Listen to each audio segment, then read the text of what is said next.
After the college entrance exams, when we were taking graduation photos, I was stopped by Rudolph outside the basketball court.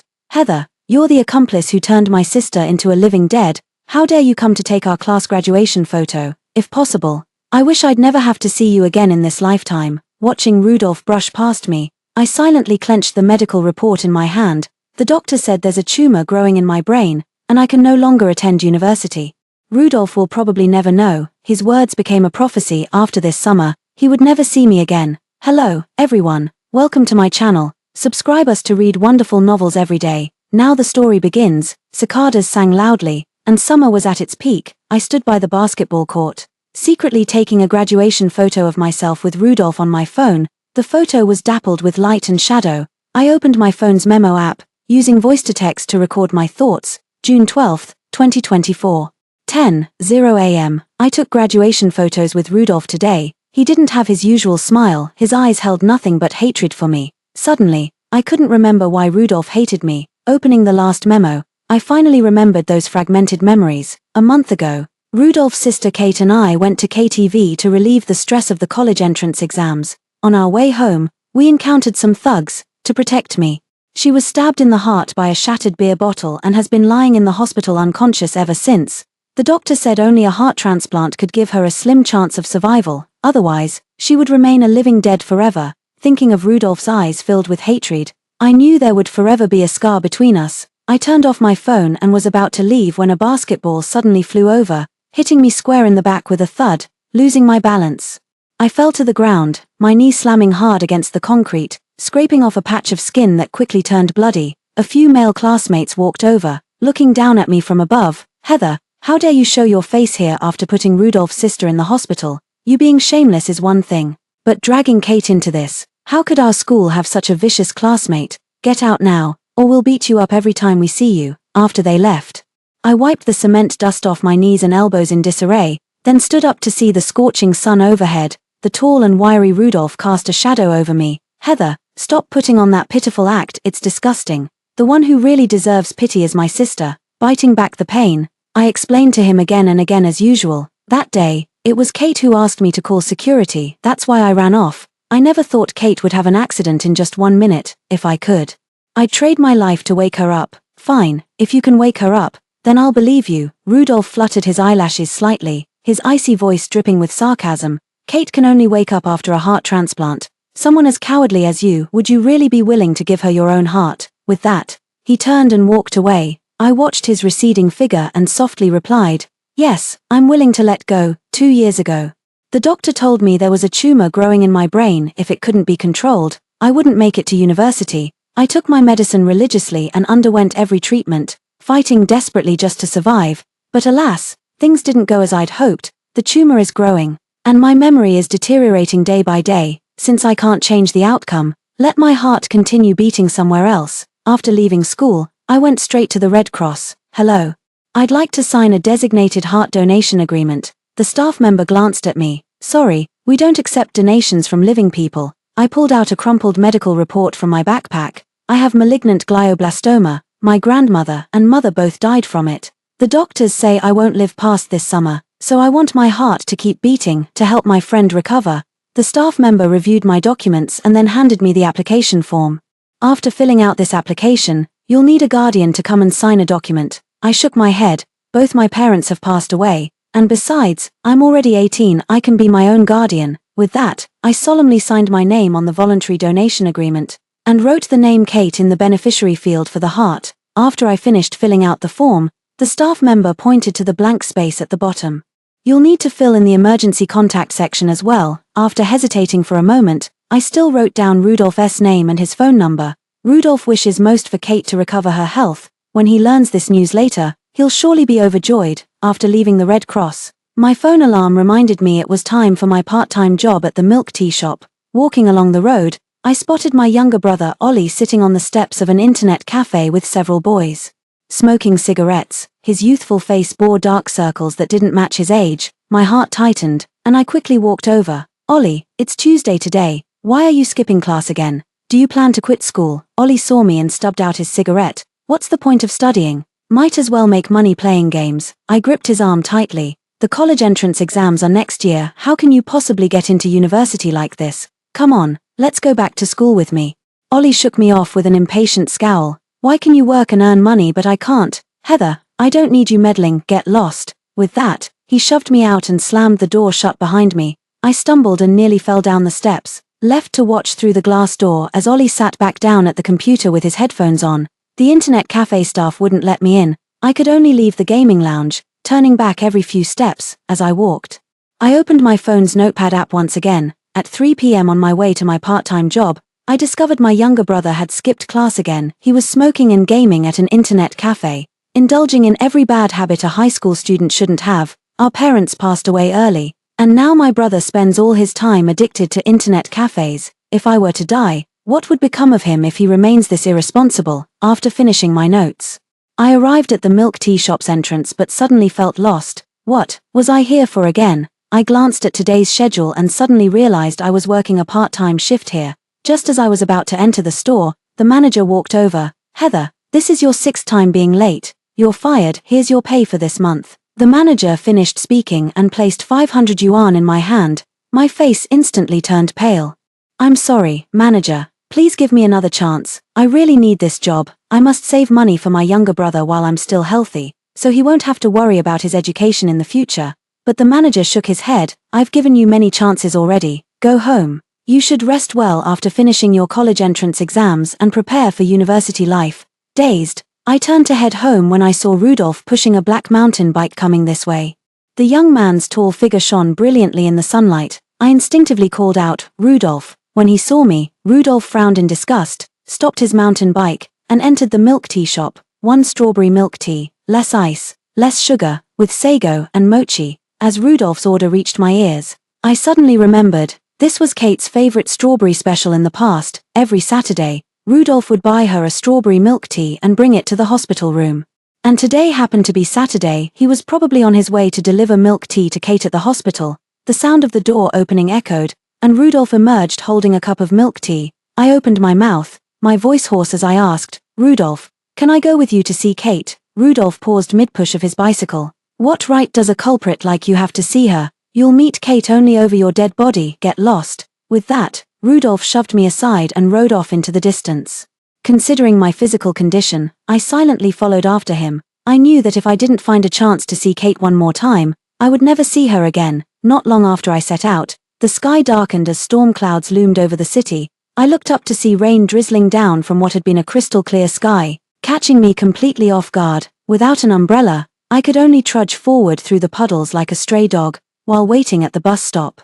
Rudolph's black mountain bike laden with milk tea and flowers passed by me. The wheels splashed through a puddle with a splash, drenching me head to toe in muddy water. A gust of wind blew, and I felt chilled to the bone from head to toe. After a long bus ride, I finally arrived at the hospital. In front of the intensive care unit, I saw Kate lying on the hospital bed, covered with tubes of various colors. Rudolph placed a strawberry milk tea and flowers on the bedside table, holding a romance novel tenderly as he read to her. Watching this scene, my eyes welled up with tears. Kate had always loved reading novels. Back then, she would hug me and say, Heather, you can actually learn things from novels. It says twins have a psychic connection. You see, you're my favorite person. And you're also Big Brother's favorite. But Kate, now that Rudolph doesn't like me anymore, do you not like me either? Through the glass on the hospital room door, I gently traced Kate's face from afar. Kate, the 3 of us originally promised to attend the same university, but you missed the college entrance exam to save me. But it's okay, soon, I'll give you my heart, and then you and your brother can go to the same university together. I secretly watched Kate for a long time, until Rudolph stood up to leave, and I hurriedly fled the hospital. When I got home, I was still soaking wet, so I went straight into the bathroom. As the hot water cascaded over my head, that sticky, chilling sensation finally began to fade. After showering, I lay in bed and, as usual, pulled the robotic dog from the nightstand into my arms. This robotic dog was left to me by my mother before she passed away, its surface now mottled with signs of age, but Mom said it was loyal and could stay by my side in her stead. I pressed the record button. Today, I lost my job at the milk tea shop. It was a part-time job I worked so hard to get. But I messed it up. I also went to the hospital to see Kate. She's thinner than before, like a sleeping beauty. It's just that Rudolph wouldn't let me into the ward. Maybe only when Kate wakes up will he finally have a proper conversation with me. But by that time, I would have already turned into a handful of yellow earth, buried deep underground. I spoke so much to the robotic dog before finally closing my eyes heavily, perhaps because I got caught in the rain. I slept very restlessly that night. The next day, my mind was in a daze when I was abruptly awakened by the shrill ringing of the telephone. "Heather, your brother Ollie skipped class and got into a fight. Come to the school immediately." Hearing this, I snapped awake and rushed to the school principal's office. I saw Rudolph, his face bruised purple and green, standing opposite Ollie. My heart skipped a beat. Ollie had actually beaten up Rudolph. Seeing me, the principal got straight to the point. "Heather, your brother, as a sophomore, skipped class. I won't even mention that, but this time he actually assaulted an upperclassman. Student Rudolph and others have jointly demanded Ollie's expulsion. Here are his academic records." Hearing this, I hurriedly looked at Rudolph. "Rudolph, I'm sorry. I'll pay for the medical expenses from Ollie hurting you. Please forgive him. Don't let the school expel him. Ever since our parents died, my younger brother has transformed from a model student with excellent grades into a troubled youth who skips classes to play online games. I failed to take good care of him. Before I leave, I can't let him lose his chance at education." Beside me, Ollie interrupted indignantly. "It was Rudolph who spoke offensively. That's why I hit him. I don't need you apologizing for me." Rudolph wiped the blood from the corner of his mouth expressionlessly. "In that case, there's no need for forgiveness." He walked over to me and continued in a voice only I could hear. "My sister can't take the college entrance exam, and your brother won't be eligible either." With those words, he opened the door and walked out. Rudolph, after Ollie left, he grabbed his backpack and rushed out after him. I bent down to bow apologetically to the principal, then hurried after him. "Ollie, stop right there." But Ollie wouldn't listen at all. Walking straight to the garbage station and throwing his backpack in with a single motion. "Who told you to apologize to him? He ruined your reputation. He deserved to be hit. Expulsion is fine. I didn't want to go to school anyway. This just means I can start working to earn your college tuition." He lazily lit a cigarette and pulled out a bank card to hand to me. "This is the money I earned from power leveling. I've grown up now. I can take care of myself and you too."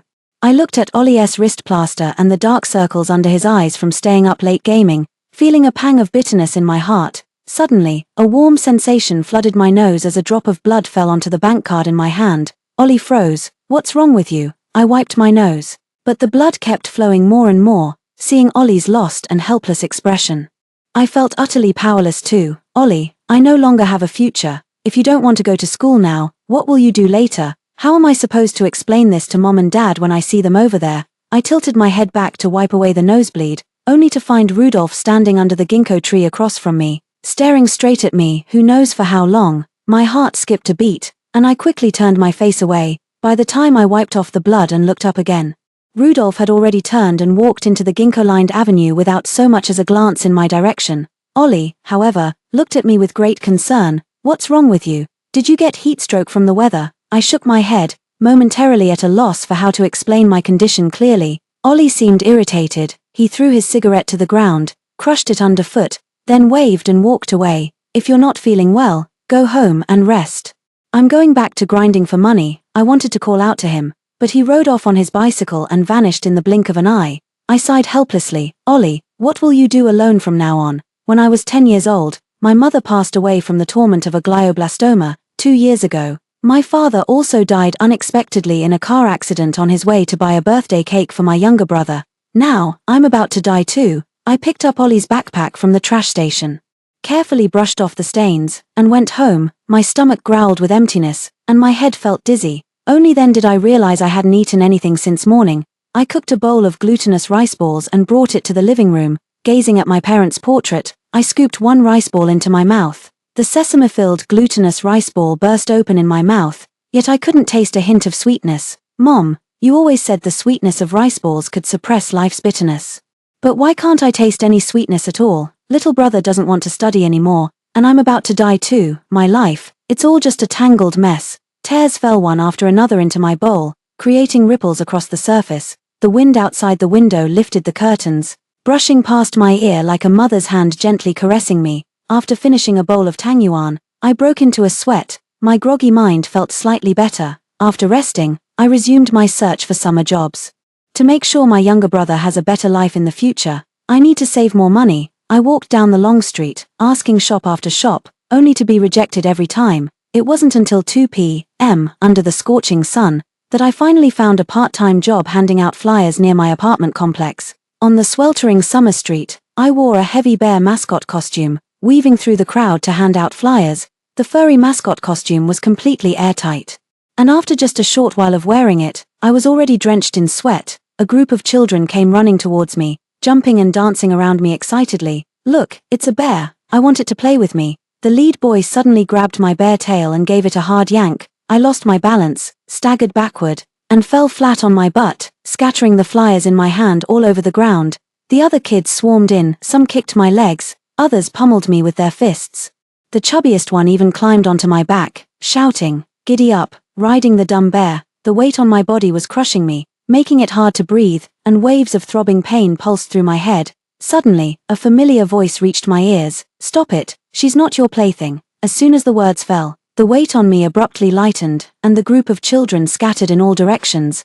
"Are you okay?" I sat up and removed the headpiece, meeting a pair of amber eyes. "Rudolph." His expression instantly turned icy, clearly not expecting to find me inside the teddy bear costume. "Heather, are you serious? Pulling this sympathy stunt again?" I instinctively replied. "No, I'm just working a summer job, Mrs." Elton walked over from behind him and handed me a bottle of cold water. "Have some water, don't get heat stroke." I reached out to take it. "Thanks, godmother." "Mrs." Elton remained silent for a moment. "You don't need to call me godmother anymore. Take care. Take care of yourself." My heart ached. I knew she was suffering more than I'd imagined. That bottle of water she gave me was already the greatest redemption she could offer. If only I hadn't left back then, or if I'd let Kate go first, things might have been different. "I'm sorry." At this moment, I don't know what else I can say besides these 3 words. "Mrs." Elton walked toward the neighborhood entrance with Rudolph, her eyes reddened, without responding to me. Just then, a black car pulled over by the roadside. I saw a person in professional attire step out of the car, take out a document, and hand it to Mrs. Elton. "Mrs. Elton, the hospital says they found a matching heart. Here's the donor's information." My breath caught. Had he already found out so quickly that I was the one donating my heart to Kate? Rudolph grabbed the documents, a long absent smile spreading across his face. "That's great, Kate is finally saved, but why is the donor's name anonymous?" The person explained, to protect the donor's privacy, their name must remain anonymous. Hearing this, I breathed a sigh of relief. It's good that my information wasn't disclosed. This way, I can peacefully live out the rest of my days. Coming home after a day's work, I ordered the cheapest urn online. On the day it arrived, I held that small urn in my hands. It felt like clutching a block of frozen ice, piercingly cold.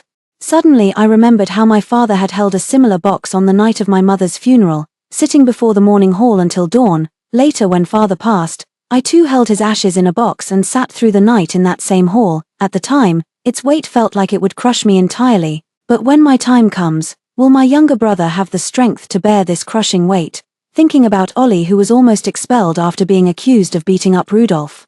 I want to go to the school again and beg the principal for mercy. I can't go to college anymore, but my little brother mustn't miss his chance at education. Walking through the neighborhood, I suddenly saw Rudolph carrying a large bag of stuff, about to throw it into the trash. The transparent plastic bag was filled with all the gifts I had ever given him. There was the woven dragonfly I gave him when I was 5, the paper cranes I folded for him at 10, and the scarf I knitted for him myself when I turned 18. My heart tightened, and I quickly asked, "Why are you throwing all these things away?" Rudolph gave me a cold glance. "Anything related to you should be completely discarded." As he finished speaking, he let go of his hand. Slap, the sound of shattering glass rang out, and a pile of colorful lucky stars scattered across the floor. A pink lucky star landed at my feet. I stood there, feeling only the biting cold of the wind, watching Rudolph's receding figure. I couldn't help but speak with a choked voice. "I heard Kate has already found a matching heart donor, after her transplant surgery. She'll surely recover quickly." Rudolph paused mid-step.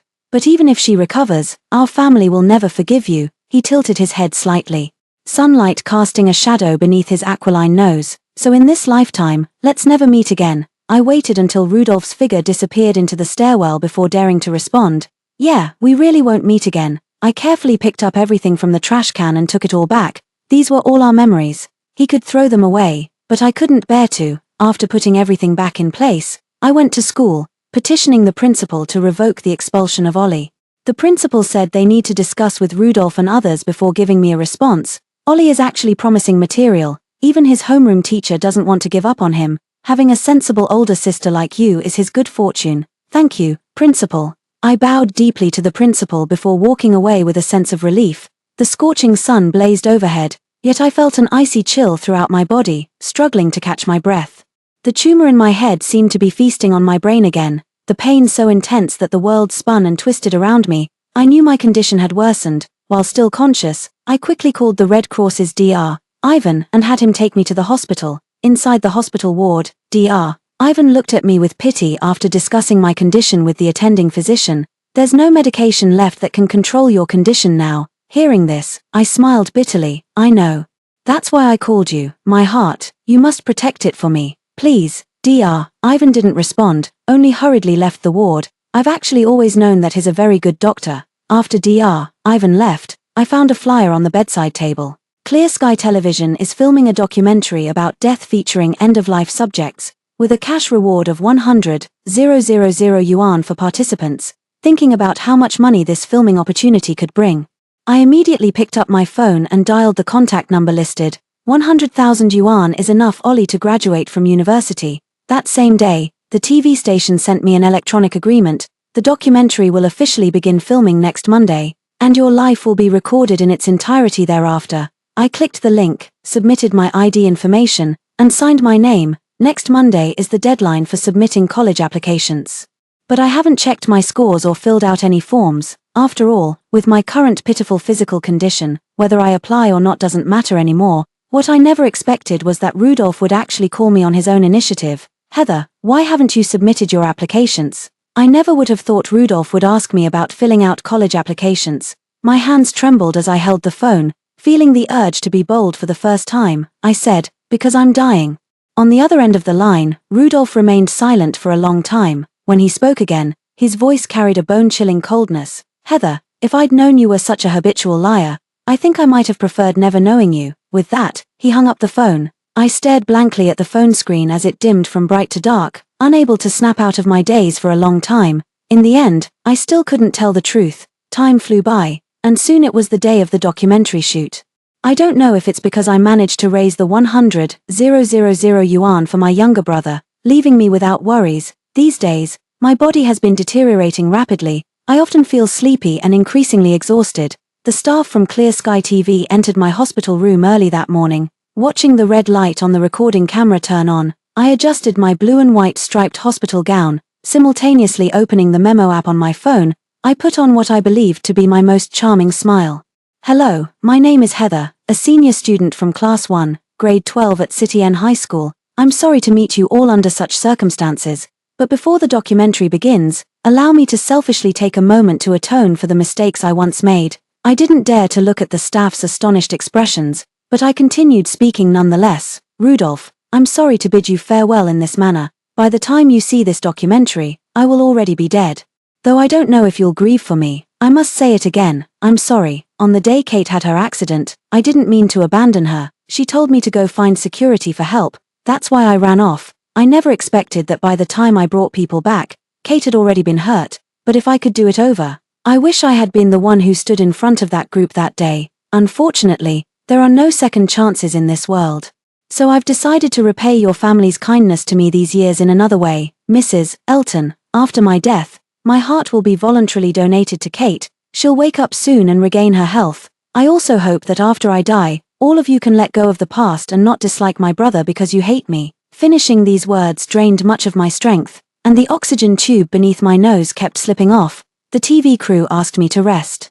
Just as I leaned against the headboard to drink water, my brother Ollie called. Why aren't you at home? How come the bank card I gave you is just lying on the table? I looked at the camera beside me and said softly, I'm working a summer job now, and when university starts, I'll go straight to school without coming home. Remember to take good care of yourself. If the school contacts you to attend classes, you must go. I've already washed your backpack and left it in your room. My incessant chatter was making Ollie somewhat impatient. Got it. Stop nagging already. The principal called me today. I'll keep going to school, but I won't give up on being a game booster either. I pressed my lips together, holding back the tears in my eyes as I spoke. Ollie, you're turning 18 soon. You're an adult now. Take good care of the family. Wipe the dust off mom and dad's urns when you have time. Don't let them feel lonely. Ollie's voice tightened. Why does this sound like last words? Why say so much all of a sudden? I promise the house will be spotless when you return. Just like it is now, gotta go. After hanging up the phone, I stared at Ollie's number and softly replied, As I spoke, a drop of nosebleed fell from my nostril. I deftly pulled a tissue from the bedside table to wipe it away. Then I smiled at the cameraman and said, sorry about that. At this moment Dr. Ivan arrived. He placed a red wristband symbolizing hospice care on my hand, then looked at me with a grave expression. Is there anything else you need me to do? I knew my time was running out. I opened the photo of the robotic dog and handed it to him to see. I'd like you to help me bring my robotic dog from home. It was a gift from my mother. It wasn't until the documentary crew finished filming for the day and left that Dr. Ivan finally delivered my robotic dog. I stroked its mottled patterns and played my mother's final recording. My dear, it was only after giving birth to you that I learned our family carries the hereditary disease of glioblastoma. A mere 5% chance actually fell upon us. Had I known this illness would be passed on to you, I would never have brought you into this world. Your father and I had your younger brother solely hoping to use his hematopoietic stem cells to cure you, but it failed. You had no choice in selecting me as your mother. If not for me, you could have gone to a happy family and had a healthy body. I'm sorry, my child. Tears instantly streamed down my face as I cradled the robotic dog against my left chest, listening to the rhythm of my own heartbeat, and so I held the robot all night long, listening to the recordings until dawn.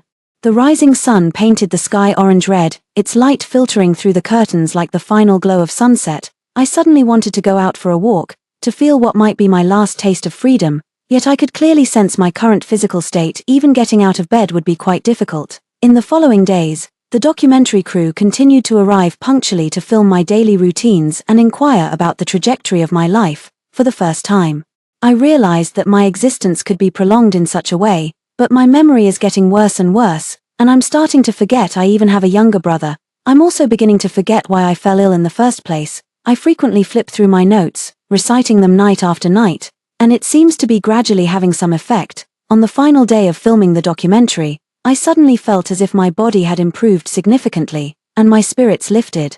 I asked the staff if they could give me a camera, as I wanted to visit my friend who was also in the hospital. The staff looked at my pale face, hesitated for a moment, and then handed me a clip-on miniature camera. We'll be recording in real time. Press this emergency button if you need anything, they said. They pointed to a small red bump on the camera. I nodded in thanks, somewhat clumsily clipping the camera to my collar, then, supporting myself, I got up from the hospital bed and walked along the corridor toward Kate's ward. Never did I expect to run into Rudolph. The boy stood against the light, his silhouette bathed in golden edges, making me momentarily forget to breathe. Heather, why are you back at Kate's ward? I looked toward Kate's hospital room door, seeing her lying on the bed through the glass window, as still as a sleeping beauty. I glanced down at the camera on my collar, its tiny red light blinking rhythmically like the beat of my heart. I wanted to tell him I came for one last look at Kate. The words that came out, however, turned into, I'm sorry. I wanted to run away, Rudolph, but he sneered coldly. What? Now you're starting to paint your face deathly pale and wear a hospital gown to play the victim for me. If that's the case, then I hope you'll only come wandering in front of me on the day you're really going to die. With that, he walked straight into the ward. Watching his retreating figure, I was suddenly struck by a dull ache, my entire body twisting with inexplicable pain. I braced myself against the wall, trying to steady my footing, but still collapsed to the ground like a heap of mud. It hurts so much. The tumor in my head is swelling like a balloon, devouring my entire skull and nerves. A warm stream trickled down my nostrils, filling every breath with the metallic tang of blood. Through blurred vision, I faintly saw nurses rushing toward me. Someone seemed to be helping me stop the bleeding. Someone called for a stretcher, while another person lifted my wrist to check the information on the red bracelet. My consciousness grew increasingly muddled, and my vision faded to near total grey-black. In my dazed state, I seemed to return to that early summer of my first year in high school. I saw Rudolph riding his bicycle, ringing the bell with a cheerful ding-a-ling as he laughed and pedaled toward me. Heather, time for school. On the other side, Rudolph had barely entered the ward when he saw medical staff rushing past through the glass panel on the door. He intended to step out for a look, but his phone suddenly rang. Rudolph. The doctor just called me. They said Kate's heart surgery might happen today. It was Mrs. Elton's voice. Rudolph felt his heart inexplicably sink, then asked, the volunteer. Did they pass away? They're still in resuscitation, but I heard it's not looking good. You should help Kate get ready first. Your father and I are on our way to the hospital. After hanging up, Rudolph sat by the hospital bed and gently held Kate's hand. Kate, when you wake up, I'll take you to thank that volunteer together. Okay, it should have been a joyous occasion, yet Rudolph felt an oppressive weight in his chest, almost suffocating. He didn't understand what was happening to him.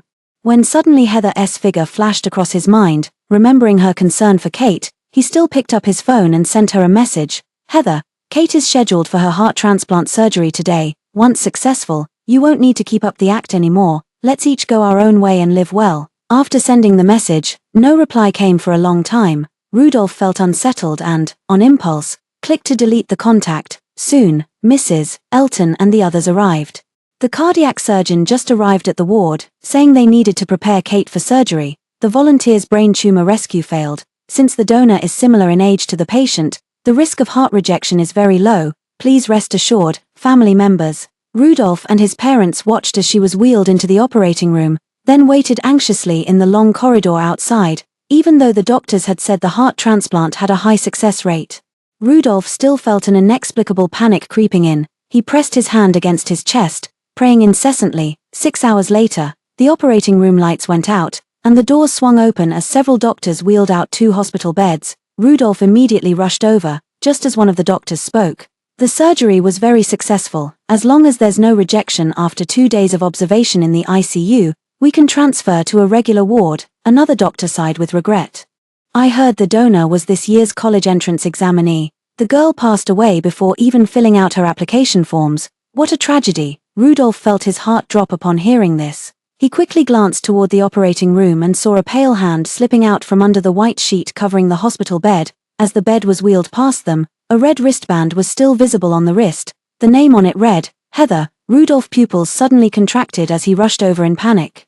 Trembling hands lifting the white cloth, there lay Heather's pallid face. His breath hitched violently, his hands dropping uncontrollably. Heather, he couldn't believe what was before his eyes. Just a few days ago everything was fine. How could she suddenly be lying here? Hearing Rudolph's words, Mrs. Elton and Mr. Elton were also stunned. Heather, the one lying here is Heather. Mrs. Elton glanced at the pale-faced person lying on the bed, then took a doctor's hand and asked, Doctor, is the person who donated the heart to my daughter Heather? The doctor withdrew his hand, his voice weary. I'm sorry, we can't disclose that information. At this moment, the Red Cross's Dr. Ivan walked over and instructed other doctors to wheel Heather toward the morgue. Rudolph refused. No, you can't take her away. You're not allowed to take her. Dr. Ivan frowned slightly. I'm sorry, you're just Miss Heather's classmate and have no right to interfere with her disposition.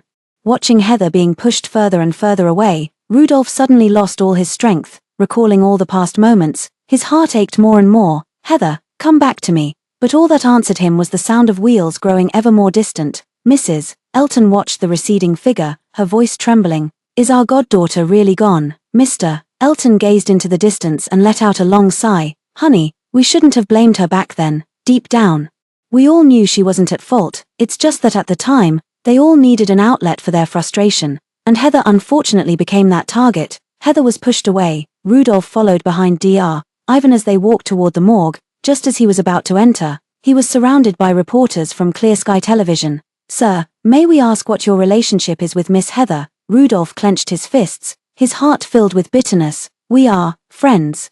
The reporter from Clear Sky Television clearly remembered that Heather had no visitors besides them and Dr. Ivan before her passing, so they continued asking, since you were Miss Heather's friend, why didn't you visit her during her hospitalization? Rudolph faced the camera, unsure of what to say. I don't know. He had no idea Heather was hospitalized. As soon as he finished speaking, countless fragments flashed through his mind. He knew it that day when he called Heather.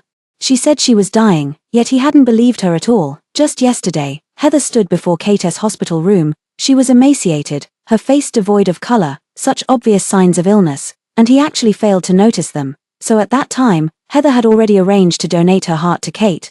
After the reporter left, Mrs. Elton approached Rudolph. Son, let's give Heather a proper farewell. Rudolph nodded and went to find a doctor to handle Heather's affairs. Dr. Ivan stopped them. Miss Heather had already entrusted all her matters to me before her passing.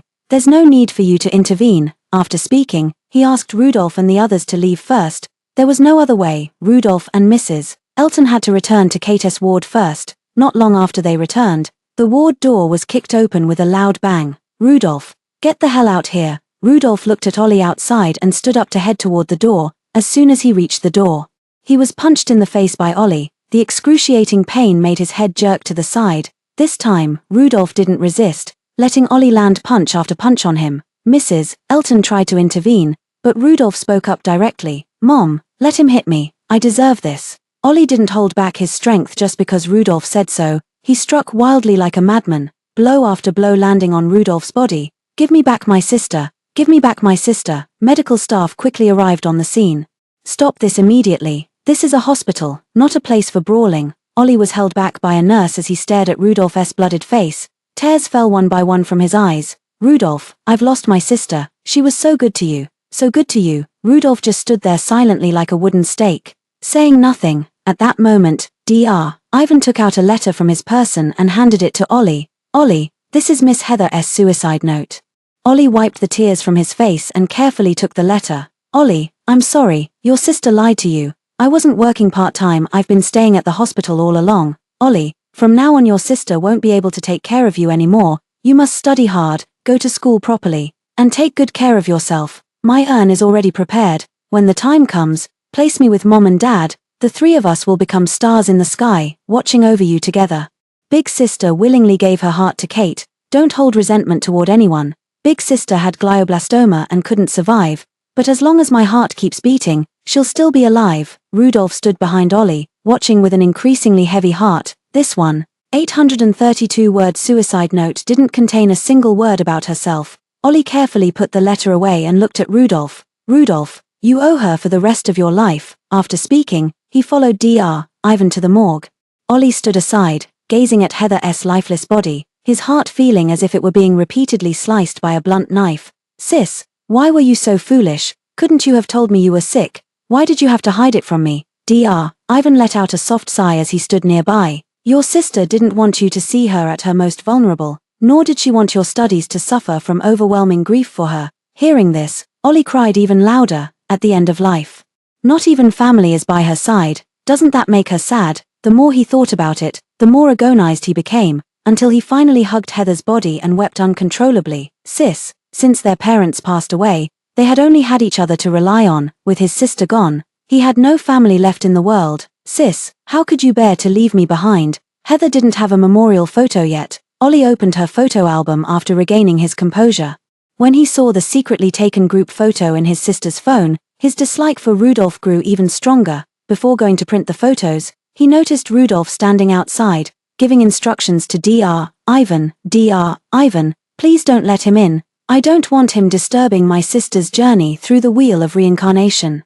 Only after seeing Dr. Ivan agree did Ollie take his phone and walk out. Ollie used the photo from Heather's exam admission ticket as her memorial portrait. In the photo, she was wearing her school uniform with her hair tied in a bun, her eyes curved into smiles. Ollie felt his eyes well up again. At the print shop, the owner kept sighing. "So young to have passed away, what a shame." Ollie stroked his phone, bitterness spreading through his heart. His sister was only 18 years old. She should have had a bright future ahead of her, yet she left this world all alone. Returning from the print shop, Rudolph was still standing outside the morgue. Ollie ignored him and walked straight in, spent the night in the morgue with Heather. The next day, Dr. Ivan took him to the funeral home. This time, Rudolph's family was stopped outside again. Only when Ollie came out holding Heather's portrait and urn did Rudolph follow closely behind. He gazed at the face in the portrait, Heather, his heart wrenching with unbearable pain. "Heather," he called out softly, but no one would ever answer him again. Rudolph followed them all the way to the Wen family's apartment building. Standing quietly beneath the camphor tree, Ollie cast him a cold glance, gently wiping the urns of his parents and sister with a cloth. "Dad, Mom, Sis, rest assured, I'll study hard, get into a good university, and bring honor to our country. I'll never act foolishly again." With that, he slung his backpack over his shoulder and headed off to school. As he passed by Rudolph, he whispered in the other's ear, "Stop pretending to be sentimental here. My sister doesn't want to see you." Having said that, he walked away. Ollie had just left when Rudolph's phone rang. "Rudolph, Kate is awake and demanding to see you. Come back quickly." After hanging up, Rudolph cast a deep glance at Heather's room before turning to head to the hospital. When they arrived at the hospital, Kate still had an oxygen tube in her nose. She saw Rudolph, tightly grasped his hand, and kept asking, "Brother, Mom and Dad said Heather passed away. I don't believe it. Tell me, it's fake, it's fake." "Right." Rudolph looked at the frail Kate and lowered his head. "It's true." Kate's heart clenched. then suddenly released Rudolph. How could it be? She was such a wonderful girl, how could she die? As she spoke, Kate's tears began to fall, plop, plop. Rudolph clenched his fists and recounted everything that had happened after Kate lost consciousness. I'm sorry, I shouldn't have said those harsh words to her back then. The more she listened, the more rapid Kate's breathing became. She clutched her chest, gasping for air in great heaves. Brother, Heather, what kind of person is she, don't you know? How could you betray all these years of feelings between us? As she finished speaking, she struggled to prop herself up. I want to see Heather. I'm going to see her right now. The moment she spoke, the heart monitor began beeping urgently. Mrs. Elton flusteredly stopped her. Kate, don't get worked up. Mom promises you. We'll go right now. Hearing Mrs. Elton's promise, Kate's emotions gradually stabilized. Watching the steadying monitor lines, Mrs. Elton let out a sigh of relief. After lifting Kate into the wheelchair, Rudolph moved to push her but was immediately refused. Brother, I know you treated Kate that way for my sake. But I don't want to see you right now. Stop following me. Kate was pushed away by Mrs. Elton, yet Rudolph still slowly followed after her. As he passed by the residential building, he saw someone in a bear mascot costume handing out flyers again. The scene before him gradually overlapped with the one in his memories. He found himself walking over as if drawn by some unseen force. Let me wear this mascot costume instead, I'll hand out the flyers for you. Shortly after putting on the costume, Rudolph was already drenched in sweat, so this was how exhausting it felt to distribute flyers while wearing a mascot suit. It happened to be the time when students were leaving school, and soon he found himself surrounded by a group of children. The bulky mascot costume made him clumsy, and the children pushed him to the ground. Someone started it first. This bear is so dumb. Let's hit the dumb bear. Children's punches know no restraint, and soon he felt waves of sharp pain all over his body.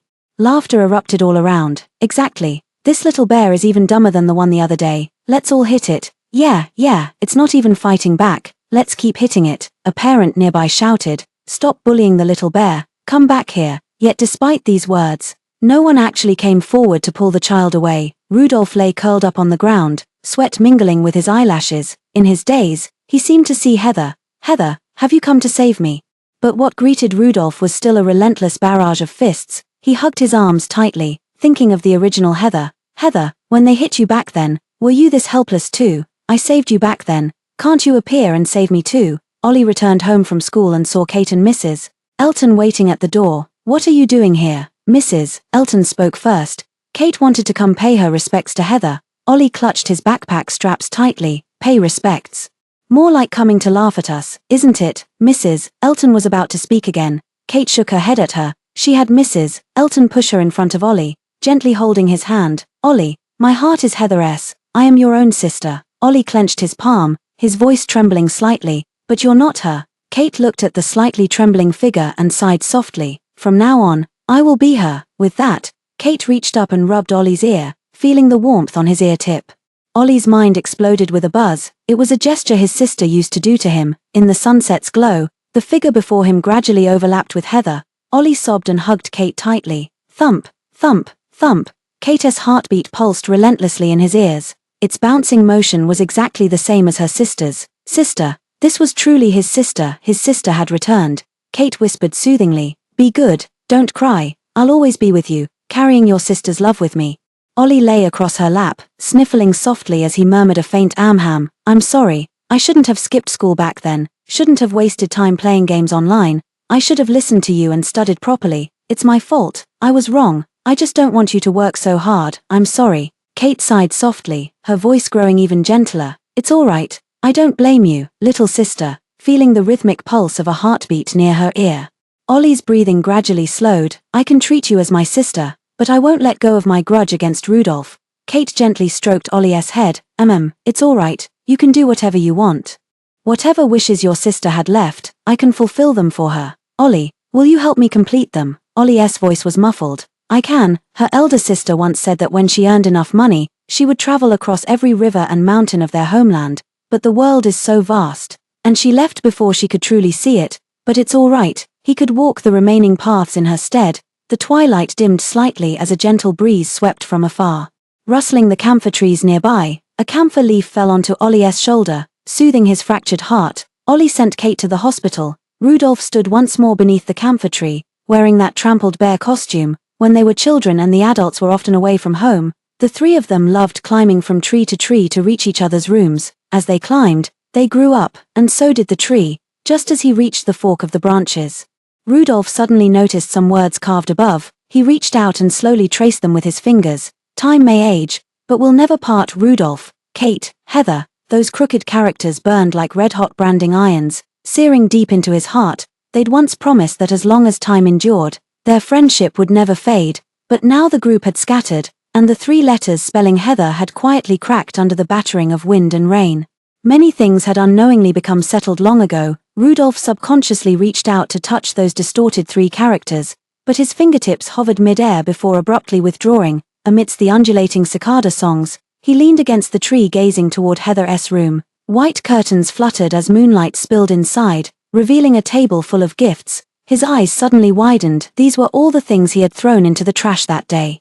Turns out Heather had picked them all back up. The window snapped open with a sharp crack. Rudolph climbed in through the window, just as he always did whenever Heather got mad at him. He gently brushed his fingers over the gifts on the table. His gaze fell upon the phone on the dressing table. He directly pressed the screen to light it up, revealing a group photo of three people. The photo was taken during their second year of high school, showing them sitting in a row on a climbing frame, laughing heartily. Back then, they were wild and unrestrained, vibrant and beautiful. Before the screen went dark, he entered Heather's birthday, but the phone remained locked. He raised his hand and pressed in his own birthday. The phone clicked open with a soft snap. When the screen unlocked, the first thing that caught his eye were two unread messages from Rudolph to Heather.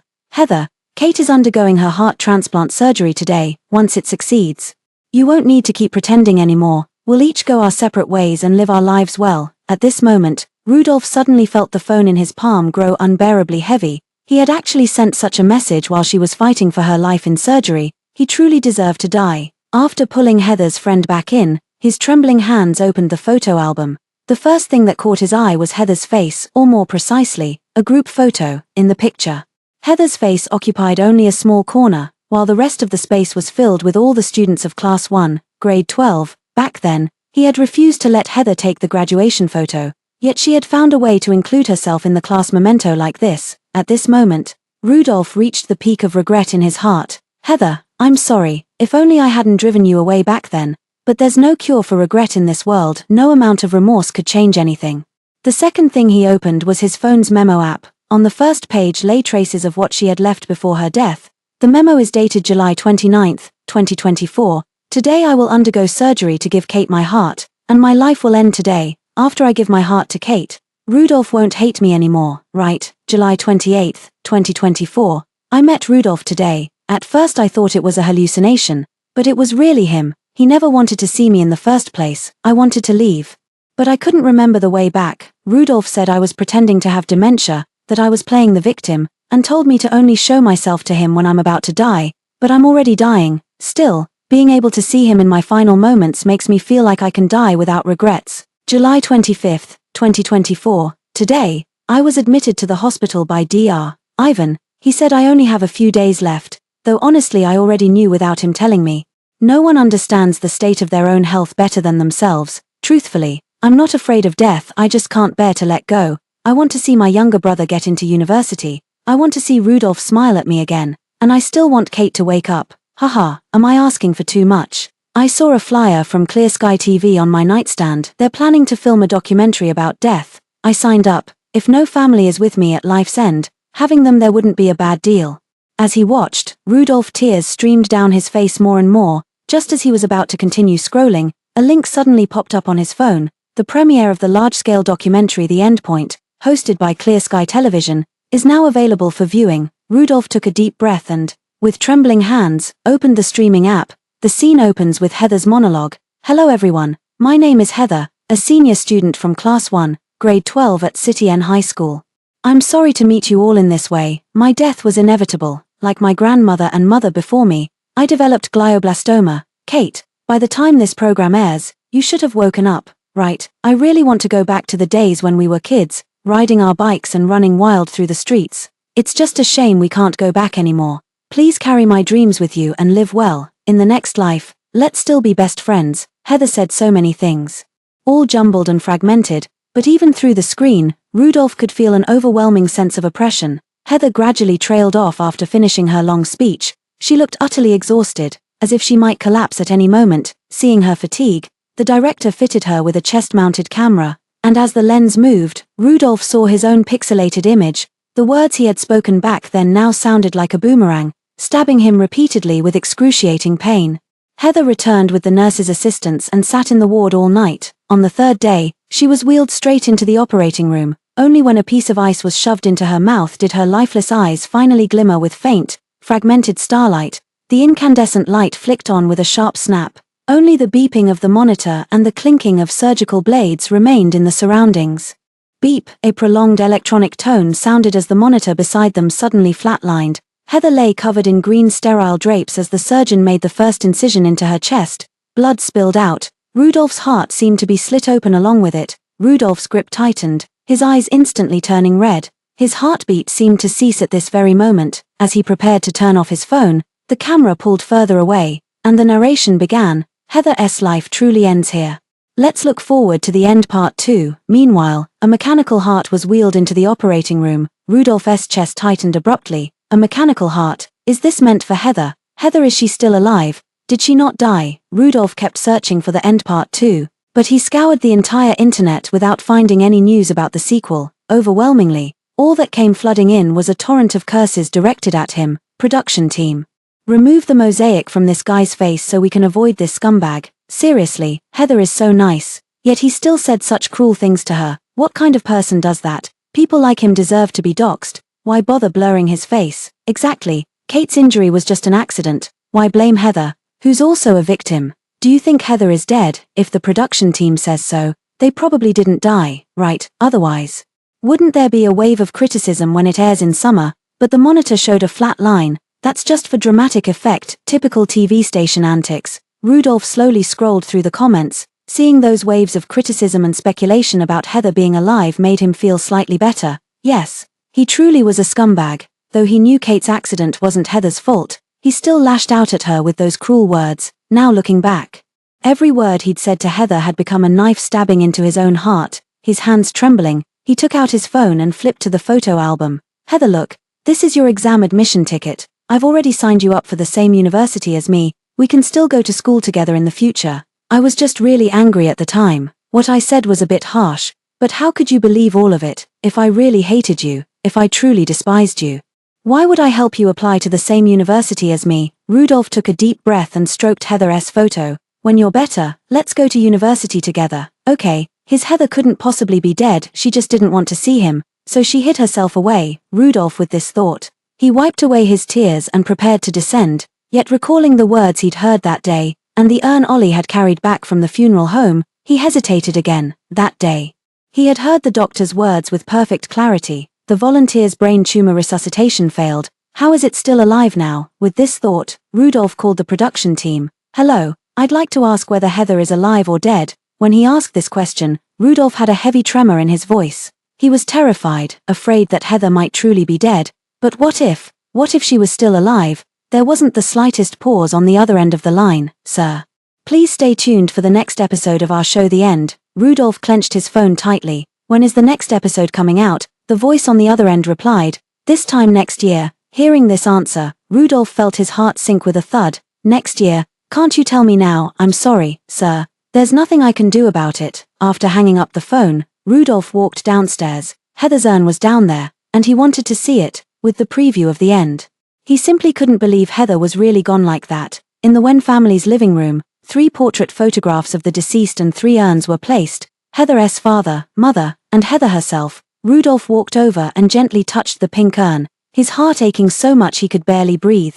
The rope always snaps at its thinnest part. Misfortune seeks out those already burdened by fate. Heather first lost her mother, then her father, and later was diagnosed with a glioblastoma. He even hurled harsh words at her. Rudolph took a deep breath and slowly lifted the lid of the urn. Rudolph, what are you doing? Ollie suddenly pushed the door open and rushed in. Placing his hand on the urn, Rudolph stared at the closed urn, then turned to gaze intently into Ollie's eyes, searching for the truth within them. Ollie, tell me, is Heather really dead? But all he saw in those eyes was anger. Rudolph, do you want my sister to find no peace even in death? He clutched Heather's ashes tightly, as if he wanted to devour them whole. Get out of my house and never come back. You're not welcome in the Wen family. With that, Ollie pushed Rudolph out the door. Rudolph stood outside the house, staring at the tightly shut door. He stood quietly in the courtyard, gazing in the direction of the Wen family's home, his heart weighed down by an indescribable heaviness. After all this effort, he still hadn't found the answers he sought. At that moment, Mrs. Elton's phone call came through. "Rudolph, go stay at your uncle's place for a few days. Kate doesn't want to see you, so don't come to the hospital." Rudolph responded with a sullen and hung up the phone, but he didn't move even a single step. Ollie stood in the room, watching everything outside, and let out a cold laugh. "Rudolph, why come asking me now when you had all the time before? Sister had suffered enough." Yet they still treated her this way. He didn't hate Rudolph, but he hated himself for not discovering Sister's illness sooner, and hated himself for not listening to her back then. He meticulously cleaned every corner of the house, sweeping the floors and wiping down the cabinets. Then he wrapped up all the household items until exhaustion overtook him, finally curling up on the sofa for a nap. As the morning sun rose, its first rays streamed inside. Ollie opened his eyes to see Rudolph still standing in the yard, unmoved from yesterday's position. He had no sympathy whatsoever. All of this was his own doing. Ollie dialed Dr. Ivan's number. "Dr. Ivan, I've cleared everything out. Please arrange my transfer." Every memory here was filled with sorrow. He neither wished nor intended to stay in this place any longer. Dr. Ivan heard his words and replied directly, "All right, I'll come pick you up right away, soon." Several cars arrived outside the courtyard. Rudolph watched as they loaded the items onto the vehicles one by one, only then realizing something was amiss. "Ollie, why are you loading all these things onto the cars?" This time, Ollie didn't refuse to answer. "I'm moving out. I can't stand staying in this place for another moment. I don't want to see you, and neither does my sister." With that, he got straight into the car. "Don't want to see me?" Rudolph's body trembled slightly. Yes, none of them wanted to see him. The car sped away, kicking up a cloud of dust that covered Rudolph from head to toe. The idea of moving was brought up by Dr. Ivan. After sending Kate to the hospital, Dr. Ivan spoke to him. "Ollie, your sister wants you to transfer to a new school for a fresh start. Are you willing?" At that time, Ollie didn't understand why his sister wanted him to transfer schools, but he agreed anyway. "Where does sister want me to go?" Dr. Ivan said. "City J. City J is over 300 kilometers in a straight line from City N, a very, very long distance." Ollie didn't want to go. "City J is too far from City N. I don't want to be that far from home." Dr. Ivan sighed. "This was your sister's arrangement. She's currently receiving treatment in America and will return once she's recovered." Ollie moved away, and soon after, this place got a new owner. Rudolph no longer had the chance to stand beneath the camphor tree gazing at Heather's room. Heather's phone was taken with him, and every night he would read through Heather's memos before sleeping. That night, after reading the memos, he had a long dream. In the dream, Heather was a healthy person, but she remembered everyone except him. As soon as he got close, Heather would avoid him like the plague. He could only watch from afar. Days passed, and even when Rudolph entered his sophomore year, he still had the same dream every night, yet he still wished to drown in the dream, never to wake. Kate balanced rehabilitation with studying, eventually getting into the same university as Rudolph. The siblings' relationship never fully returned to how it was when Heather was still alive, but it had improved considerably. After the heart transplant, Kate developed many new habits. Rudolph always saw Heather's shadow in Kate. She used to love strawberry milk tea. But now she's taken to drinking lemon water. When she returned with lemon water once again, Rudolph couldn't help but ask, "Kate, didn't you like strawberry milk tea?" Kate paused momentarily. "Strawberry milk tea is too sweet. I prefer something tart like lemonade." Rudolph froze for an instant when a voice suddenly sounded by his ear. "Rudolph, 1 strawberry milk tea and 1 lemonade." Someone asked, "Strawberry milk tea is delicious. Don't you like it?" She smiled and said, "Strawberry milk tea is too sweet. I prefer lemon water with a bit of sourness." Rudolph lowered his eyes slightly. "The one who likes lemon water is Heather." Kate paused and said nothing more. She didn't know why she no longer liked strawberry milk tea after her heart transplant, but had instead fallen in love with lemon water. Rudolph saw that Kate had answered his question today, so he asked again, "Kate, you're close with Ollie. Has he ever told you about Heather?" Kate's hand holding the milk tea cup paused for a moment. "You should go ask Ollie about this." Rudolph's throat tightened. "But you know he doesn't like me." Ollie would turn and walk away every time he saw Rudolph. Even when he couldn't leave, he wouldn't give Rudolph a friendly look, and wouldn't say a single word about Heather, not to mention wanting to know Heather's fate, whether she's alive or dead. Meanwhile, Ollie and Kate were growing closer. They always addressed each other as siblings. Their classmates thought they were brother and sister from different surnames, one taking their father's last name. the other their mothers. Kate stirred the lemonade in her cup. Brother, you shouldn't be asking me about such things. With that, Kate left. Kate went to see Ollie after leaving. Ollie, my brother asked me about Heather today, Ollie said coldly. Did you tell him? Kate shook her head. No, getting the answer. Ollie nodded. Good, back then. He had chosen to come to City J precisely to be with his sister and to stay away from Rudolph.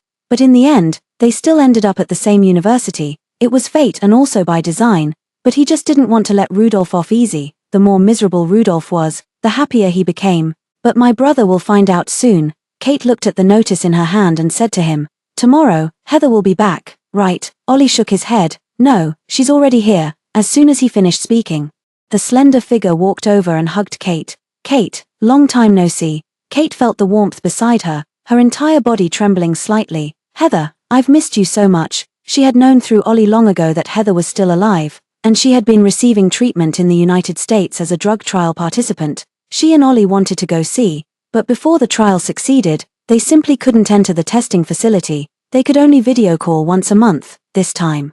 They finally met. Heather gently hugged Kate. I miss you so much too. When she woke up and learned that her heart had finally saved Kate, she knew her decision to donate her heart wasn't wrong. The only pity was that she simply couldn't return to China, and they couldn't come to America to see her either. When the two met, tears instantly blurred their vision. Kate looked Heather up and down from head to toe. Heather, how could you be so foolish?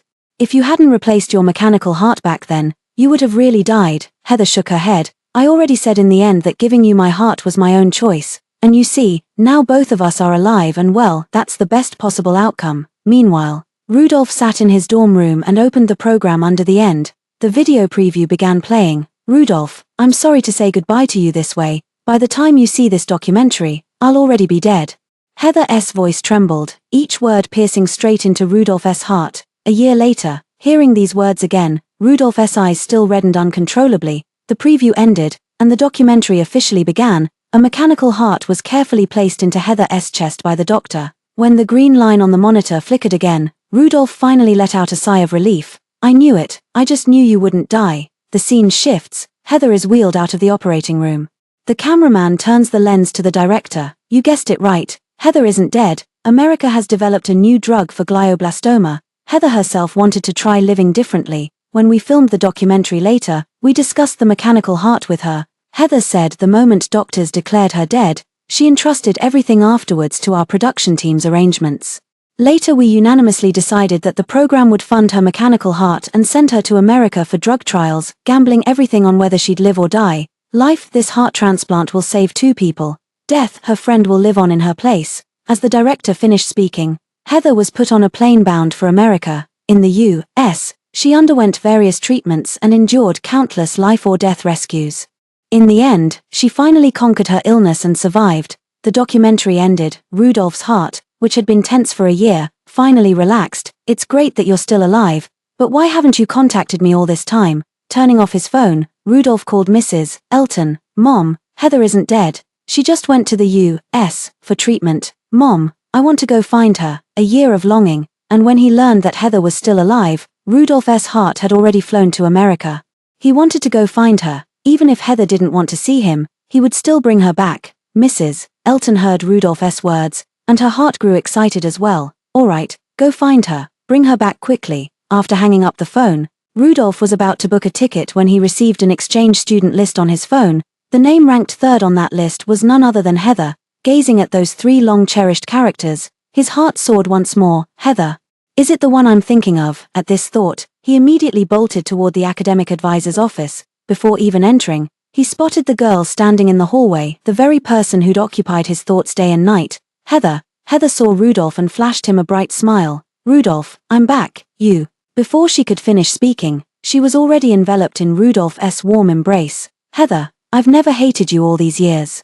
I was just angry that you abandoned Kate, but deep down I truly knew every explanation you gave was the truth. I just couldn't let it go. This whole year, I've dreamed of you night after night. In my dreams you'd avoid me, ignore me. Heather, I'm really scared, can you forgive me? He was afraid that the person before him would avoid him as distantly as in his dream. Feeling Rudolph's heaving chest, Heather's eyes grew moist. Rudolph, I never blamed you, nor ever thought to avoid you. Heather just didn't know what kind of emotions she should bring to meet him. So much has happened this past year that she had long since grown indifferent to everything. Hearing Heather's words, Rudolph held her even tighter. Then, can we ever go back to how we were before? A year of life and death separation had matured them both considerably. Rudolph knew he couldn't live without Heather.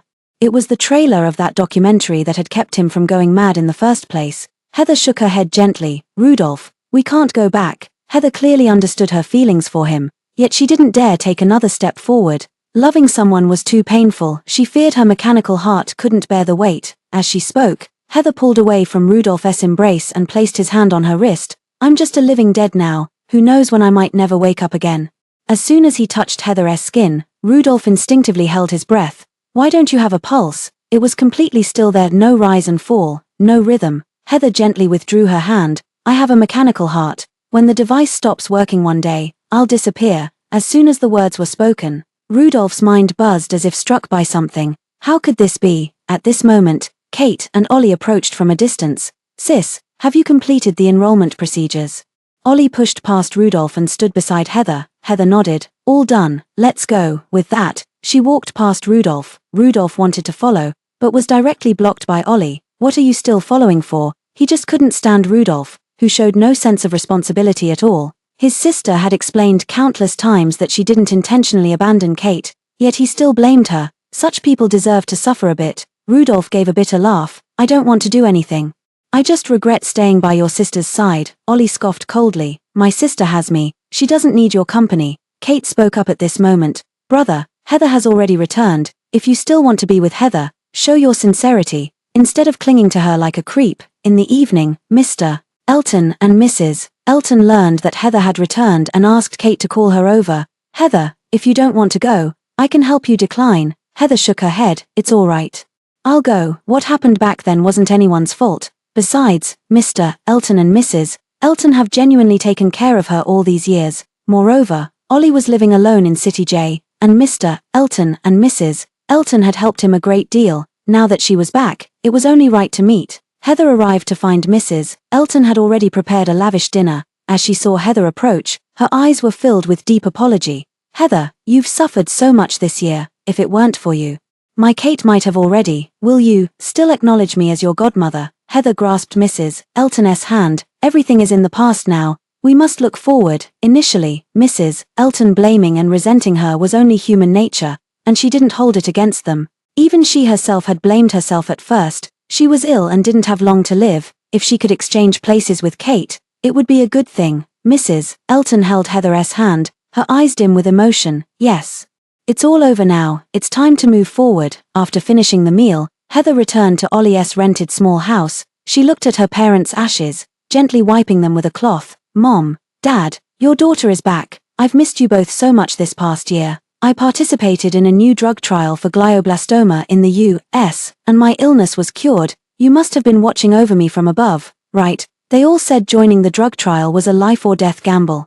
But I survived. This is my rebirth. As she spoke, Heather gazed at the stars in the sky, her eyes welling up with tears once more.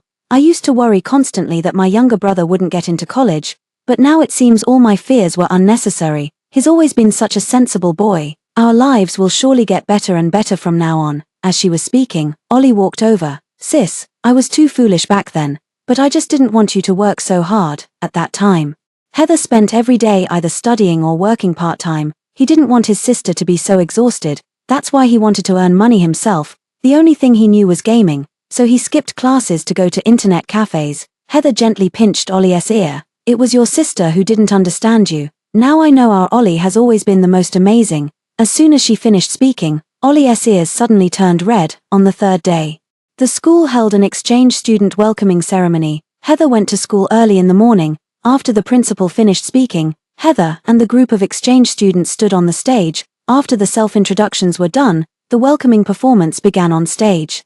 Heather had just stepped off the stage when a crowd of classmates surrounded her. Someone cautiously asked, "Classmate, are you Heather from the end?" Heather nodded. Yes. The person covered their mouth. Really? That's wonderful. I've been so worried about you. Span. Heather looked at the tears welling up in her eyes. Everything is in the past now. I'm doing just fine. The girl looked at her and asked again, so what happened between you and that man in the video in the end?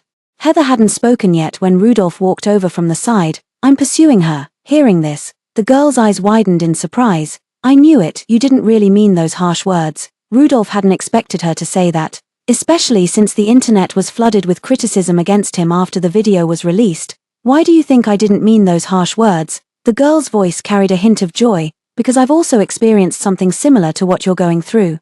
And I was the one who said the harsh words. The girl's name is Susie, a senior college student. After watching the end, she had always liked Heather and constantly worried about her. Because she had been through similar experiences, she could deeply understand her feelings. It's just that I can never see him again now. What happened to them was almost identical to her own story, except she wasn't as fortunate as Rudolph and Heather.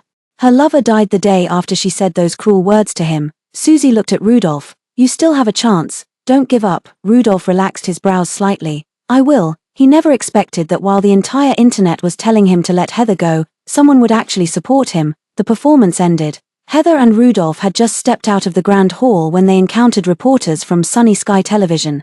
Miss Heather, may we have a quick interview? Many viewers are curious about your life after returning to the country. Heather owed her life to the people at Sunny Sky Television, so she couldn't refuse. As the camera focused on her, she smiled and waved at the lens. Hello to all the viewers in front of the TV. I'm Heather. The reporter looked at her healthy appearance and said with a smile, the audience is very curious about what your relationship is with the male protagonist in the end. Heather glanced at Rudolph beside her. We are friends. As she finished speaking, Rudolph chimed in. I'm pursuing her, and I hope everyone can bear witness for me. Hearing this, the reporter raised an eyebrow and turned the camera toward Rudolph. Oh, but last year your attitude towards Miss Heather wasn't good. Rudolph's eyes darkened. Last year I was being foolish. Said things I shouldn't have, and I'll never make that mistake again. The reporter nodded. Mr. Sierre, our audience has been calling you a scumbag and wants us to remove your mosaic. What do you think about that? Rudolph's palms grew slightly damp with sweat as he clenched his fists. We can remove it. I want to hold hands with Heather and appear before thousands of spectators. I don't agree with them calling me a scumbag. In my heart, there's only Heather. It was her before, it's her now, and it will always be her. Now I swear to you all, if I ever do anything to wrong Heather, may I be scorned by thousands. After the reporter left, Heather and Rudolph walked down the osmanthus-lined path of the school. Aren't you afraid they'll dox you? Back then, Heather recorded those words Rudolph said to her in front of the intensive care unit. After the end, Part 1, aired, he was viciously criticized by viewers for a year, and even after the end, Part 2, aired, the barrage of comments still showed nothing but condemnation towards him.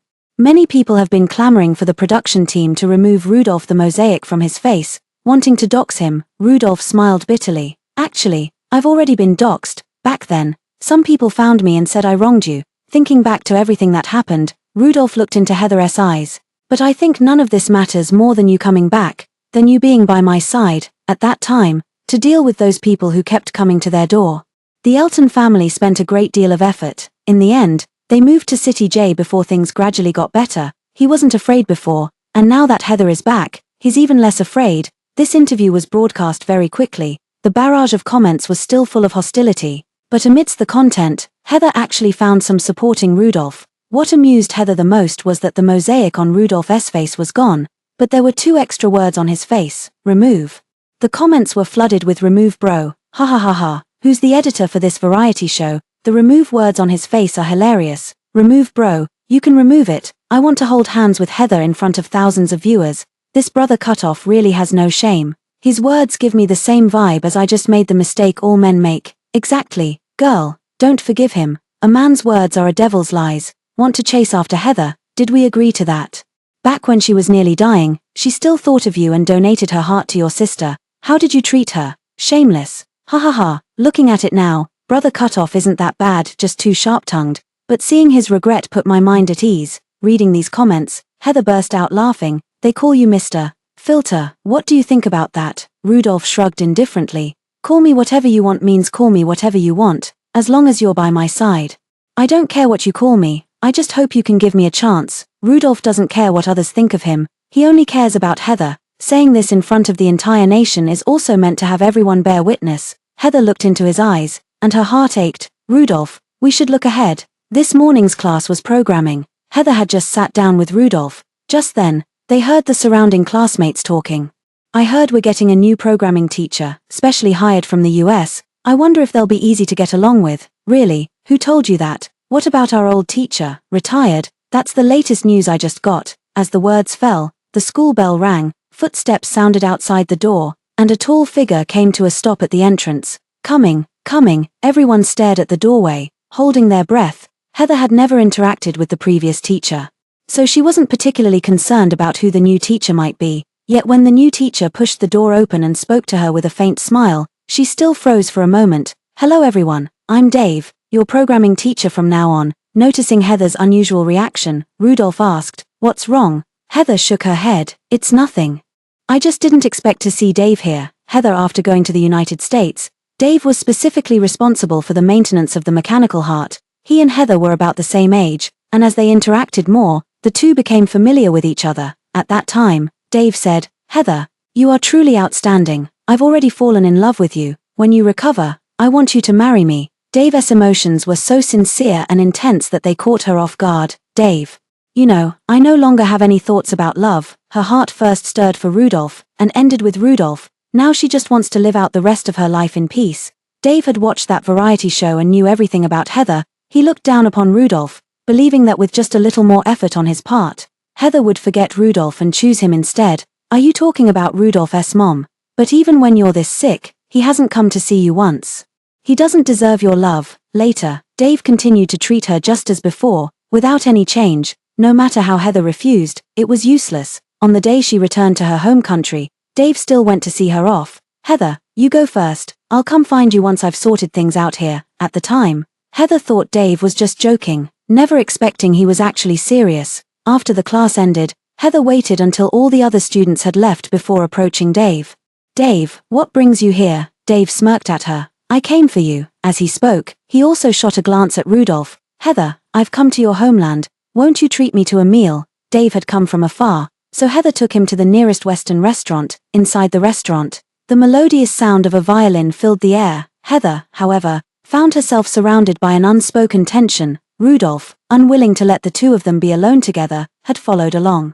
At the table for four, two men sat facing each other, Heather in the middle, feeling the scorching gazes from both sides. She couldn't take it anymore and waved for the waiter. "Waiter, we're ready to order." The meal was eaten with three different minds at the table. Before parting, Dave said directly in front of Rudolph, "Heather, this man isn't much either. He's really not worth you sacrificing so much for." Rudolph took a deep breath. "I'm not worth her sacrifices, but are you?" Sparks flew as their eyes met. At that very moment, Heather felt a sudden sharp pain in her chest and collapsed straight to the ground. Rudolph quickly reached out, but was a step slower than Dave. "Heather, are you all right?" he asked nervously. Dave frowned. "Shut up, if you don't want her to die. Get the car over here now." After speaking, Dave quickly tore open Heather's clothes to inspect the mechanical heart. Rudolph didn't dare delay and quickly drove the car over the hospital. Heather was wheeled into the operating room. Dave changed into surgical scrubs and headed toward the operating room with the other doctors. "The patient's mechanical heart has malfunctioned, with platelet aggregation forming a thrombus. We need to perform thrombolysis immediately." Rudolph stood aside, watching them go in, his heart suspended in midair. How could this be? Wasn't she already better? Why would she faint again? Heather remained in the operating room for how long? Rudolph researched mechanical hearts outside for just as long. Finally, he came to understand all the various drawbacks of using a mechanical heart. 2 hours later, Heather was wheeled out of the operating room. Inside the hospital room, Heather was still unconscious. Rudolph, Kate, and Ollie all kept vigil by the bedside. The sound of footsteps approached from outside the door, and Dave, fresh from surgery, appeared at the threshold. "Rudolph, come outside with me for a moment." Rudolph saw him and his fingertips trembled slightly. Dave is a world-renowned expert in mechanical hearts. If it weren't for him today, Heather might have been in mortal danger, and himself, just an ordinary sophomore. What could he possibly offer Heather? "Mr. Dave, what brings you here?" Rudolph stood before Dave, feeling utterly ridiculous for the first time. Dave pointed at Heather in the hospital room and said, "What do you feel when you see her like this?" Rudolph twisted his fingertips. "I'm very sad." Dave looked at him. "You can't give her a future at all. Her heart could fail at any moment. Only I can make it beat forever." Hearing this, Rudolph's eyes darkened momentarily. "This is only temporary. I will give her a future." With that, he walked out of the hospital. Heather stayed in the hospital for 3 days before being discharged. During those 3 days, Rudolph only visited once. He said to Heather, "Heather, I'm sorry. I didn't know there would be so many side effects after installing the mechanical heart. I'll give you a future in my own way." Heather didn't understand his words. Only in the following days, she never saw Rudolph again. He vanished from her side as if evaporated into thin air. Even Mr. Elton and Mrs. Elton didn't know where he had gone. Heather didn't mind. Rudolph might have gone to seek his own life, and she too had to move toward the life that belonged to her. It was only heard that America had gained another researcher studying mechanical hearts. The year she graduated, Heather used her scholarship and the money she had saved before to buy a burial plot for Heather's dad and mom. The cemetery is surrounded by mountains and water, offering a panoramic view of the entire city. Previously, Heather's dad didn't place Heather's mom's ashes in the cemetery because Heather's mom was afraid of the dark. Heather's dad didn't want her to sleep alone underground, thinking they could choose a prime feng shui spot to be buried together after his death. Later, when Heather's dad passed away, Heather and her siblings couldn't afford a burial plot. Elton's family offered to arrange the burial for them, but she didn't want to owe them any more favors, so she refused. Now, she had finally saved enough money to buy a burial plot. The two small boxes were placed closely together. Just like how Heather's dad and Heather's mom used to lean against each other. Back then, Heather's dad and Heather's mom were always considered a model couple. At that time, Heather hoped that she and Rudolph would be as loving as her parents one day. Only, what happened later was something none of them could have anticipated. But everything has cleared up after the rain. Mom, Dad, you'll be living here from now on. Ollie and I will visit often. You've worked hard all your lives, it's time to rest properly. The university years passed in the blink of an eye. On graduation day, Heather sat in the auditorium, staring at the seat beside her labeled with Rudolph's name. For a moment, she felt dazed. After all these years, she still had no idea where he'd gone. Just then, Kate approached. What, looking for my brother? Heather shook her head. No, just wondering where he's been these past 2 years. Kate smiled knowingly. Don't worry, he'll definitely be back for such an important occasion today. Heather looked at her. Do you know where he's been these past 2 years? Kate blinked. Of course I knew. But Big Brother said he wanted to surprise you, so he never told you. Heather was about to ask more when thunderous applause suddenly erupted throughout the auditorium. The principal took the stage. After delivering an impassioned speech, the tassel-turning ceremony for graduates began. One by one, students took the stage to have their tassels ceremoniously turned by the principal, symbolizing their successful graduation. Heather was the last to take the stage. As the principal moved the tassel on her graduation cap from the right side to the left, she was about to step down when the principal stopped her. Heather, you are our school's mechanical angel. One of our outstanding graduates. Today our school also has an outstanding alumnus returning. He developed the world's first never-stopping heart for us. I'd like you to take my place in performing the tassel-turning ceremony for him. As the words fell, Heather saw a long unseen figure approaching from behind the auditorium, clad in academic robes. Heather, I've finally created the future for you. After 2 years apart, Rudolph had long shed his youthful naivety.